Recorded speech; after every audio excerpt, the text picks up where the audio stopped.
สบายดีส่วนแรงๆพี่น้องสบายดีทุกคนมื่อนี้มาหาซองเถาตายายอยู่เทียงนาอยู่หน้าอยู่พี่แหละบ้านกุดฮี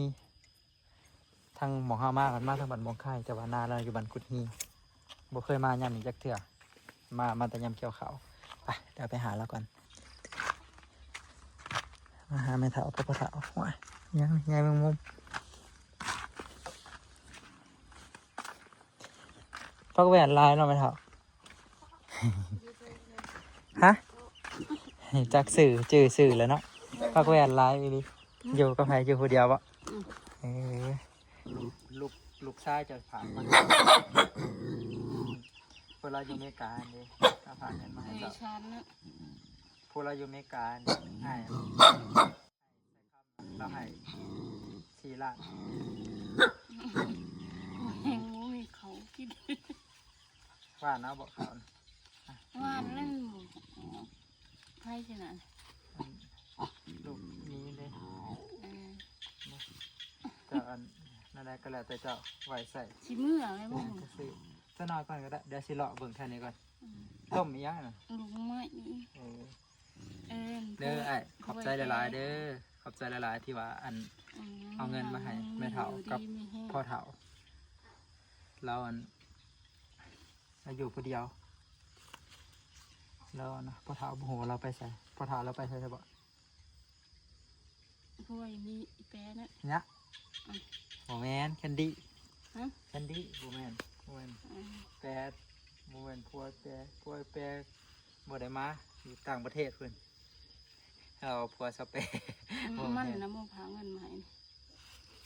เด้พวกเราเคยหายเจ้าน่ะอยู่อเมริกานั่นกูจักหัวจักเยอะเรามาตะกี้นั่นจือแล้วบ่เรามาก็มึงระหว่างหันนะขอบใจแล้วนี่ขอบใจหลายๆเด้อลอยไอ้มึงหังมึงมีอยู่ดีนี่ไอ้ทางมีอยู่ดีนี่แห้งเนาะดูขอบใจเด้อไอ้ขอบใจหลายๆที่ว่าซอยเรือพอเฒ่ากับแม่เฒ่าซอยเรือตลอดหลายเทื่อแล้วได้ก็จนนับพดบ่ได้แล้วประมาณ3-4 เทื่อแล้วเนาะแต่ว่าเราอันซอยเรือช่างไว้แปรมันสิไปพอมันยังบ่ได้ไปจะต้มยังไม่เฒ่าไปเบิ่งดูลูกไม้ต้มลูกไม้อันนี้มันออกร้ายบ่หอยท่านนี่ฝนตกมาคืนเนี่ยได้ยังกินที่มีปลาบ่มีบ่แถวหอยท่านนี่มันหอยใหญ่ปลาขึ้นเยอะน้ำฮากะมะน้ำฮากะมะเชื่อแรกบ้านเรามันไก่อันแม่น้ำใหญ่เนาะใช่กะหวานเนาะเบิดเนาะแถวนี้เนาะอยู่หวานเจ้ากะหวานสีดำเอาไปจักพาไปเบิ่งเนี่ยไปเบิ่งสีดำมันยังไม่หมดสีดำเอาเลยหวานเนาะผู้ใดก็หวานเราก็หวานที่กันอยู่2 เถาพี่น้องแต่ว่าลูกสาวแล้วนะเราหูแล้วเรามาหากันแล้ว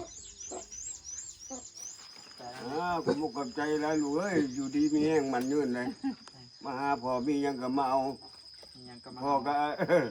เห็นยังก็ไปให้ลูกเบิ้ลแหละที่เป็นเจ้าคำเจ้าคูนข่อยวันนี้เล่นดำถือเจ้าเป็นลูกใช่อยู่ขี้ลูกอเมริกาเพิ่นบ่ได้มานี่แห้งมันเนี่ยโอ้ยยังมาเนาะลูกไปมีบักอันนั้นคันดีดีมันหล่อแล้วมันใหญ่มันหล่อแล้วมันจืดเนาะก็นอนพอกันบ้านกินได้อันนั้นให้ใช่ไม่แต่ซื้อยังบ่มียังขาดเคินกับซื้อเอาแล้วแต่สับและใส่ให้มันกลุ่มโดนๆจืดเขาซื้อน้ำอะไรกินมันเบิดบอกเขาไม่ได้บ่มีเขาคือเขากินกับมีเอาให้กันมีจ้างเขานี่500,000เห็ดไถนาให้นี่เลยวานกระปูกับที่เขาจ้างเขาหาแสนจ้างไถจ้างขาดจ้าง500,000จะบ่ได้ดำมันคือบกเกิดก็จะได้หากระปูอยู่ได้เลยบ่ได้บ่มีก็สิดำขึ้นมือเลยดำละดีว่าป้าดีว่าได้ปานบ่เฮ็ดกระยาให้เจ้าเลี้ยงงัวเฮาสิไปซอยทางนั้นบ่ลูกบ๊ายบายลูกมาเล่นน้ำอยู่บ้านซะลูกก็บ่มาสำนักลูกนะเท่าว่าเรามาเทื่อนึงมากับโอ้ยนั่นว้าดอกมาก็มา2 คำพี่น้องเอ้ยน้องคือแหงคักแท้เนาะยังบ่มีน้ำอยู่ไฟนี่พอได้แลกกินไปวันๆอยู่ซื่อดอก บ่ได้ โชคดีอยู่เนาะมีผู้อุปถัมภ์มีผู้ช่วย เราฝากเงินมาให้หลายเทื่อแล้วเอ้ย มาก็ที่ว่าจะให้กินนั่นแหละมีหยังก็เอาให้เอา งัวควายได้เอาไว้ทางใดใช่ไหมครับผูกทางใด งัวไปพวกลุ่ม ทางลุมผมบอกมันก็ออกงามอยู่บ่เขาบ้านทางพุ่นคือเขียวอยู่แถวนี้เขาบ่อยากออก เป็นไรเราทั้ง มันก็แดงบ่เออ ตัวมันออกแม่เมืองไห ตีแมวเขาเจ้าให้นะ เออ แสดงว่าเขาเจ้าหน้าหวานเนาะนี่ฮอดที่ก็มี มะฮุงกำลังเป็นเนาะมะฮุงลายของเรากำลังเป็นหมากน้อยๆมาเบิ่งหน้าเราก็ได้พี่น้อง เราเห็นกันดีเราคิดว่าผู้บ่าวสเปรโบแมนนะพี่น้องเลยผู้บ่าวสเปรสูงกว่านี้ตัวใหญ่กว่านี้ กันดีก็จนหัว ทั้งรวมหนาออกงามอยู่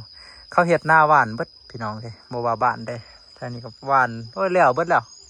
เบิดคูท่งเลยป้าปีนี้โบมีผู้ดำมาเลย มีแต่ผู้หวาน ถ้ามันแรงแน่แล้วก็หมูเห็ดก็เห็ดน้ำผู้ใดก็ท่งแล้วก็หวานอีกพี่น้องเลยมีแต่หน้าหวานปีนี้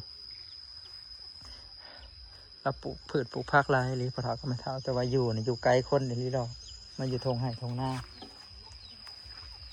มองดังไฟกับอยู่คอกงัวสิซึ่งครัวเราห้องครัว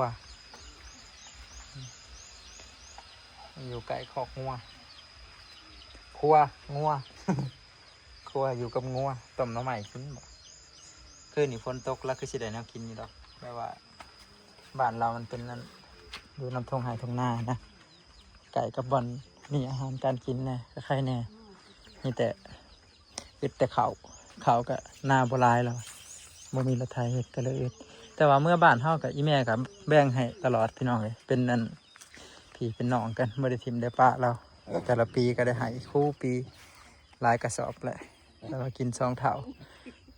พักอันนี้กินกับแกงหน่อไม้ได้นี่เนาะคักอยู่ฮักแต่ว่า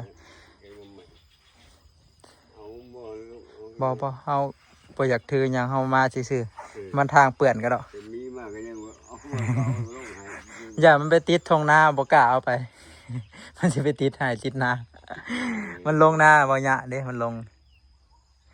กำลังเริ่มเคี้ยวเนาะเครื่องปลูกพองพังกำลังงันเคี้ยวกำลังขึ้นอยู่ทงไห้ทงนา ผู้ใดก็ว่านแล้วเจ้าก็ว่านน้ำบ่เขาว่านนั่นจนเบิดเลยเนาะบ่มีผู้ดำจักดีเลยเกี่ยงเบิดเลยนี่พี่น้องเลยมีแต่หน้าว่านเบิด